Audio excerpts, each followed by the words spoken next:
kabutsyong, kanina pa nga gising si Aya Bells dyan. Mga bandang alas 7 na nga to ng umaga at maganda ngayong weather ngayon. This month nga ay madalang nga lang umulan. Kinuha ko na nga yung dudo ni Aya Bells na may gatas pa kagabi para malinisan. Pagkatapos ko naman tumahugasan ay nilagay ko nga sa tabo at in-sterilize ng hot water. Binabad ko nga lang yan ng 15 minutes. Habang nga in-sterilize ko yung dudo ni Aya Bells, nag-prepare naman ako ng Cerelac niya. 2 kutsara nga lang yung nilagay ko dyan kasi nga kapag sobra ay di niya nga maubos-ubos.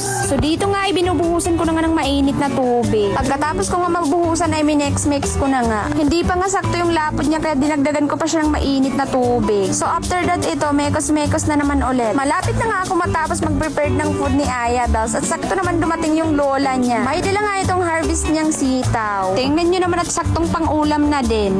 Harvest ko.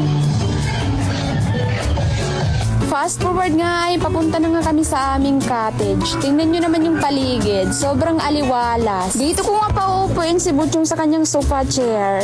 Dito nga din pala yung kanyang food. Habang nga kami ay nakaupo na dito sa cottage, tingnan nyo naman si nanay at nagdadansas. Pahawak-hawak niya nga yung kanyang hinarvest na okra. At napatitig pa nga si Butchong sa kanya. Mag-start na nga mag-eat si Aya Bells dyan at si lola niya nga yung magpapakain sa kanya. Kaya i-watch nyo na nga muna.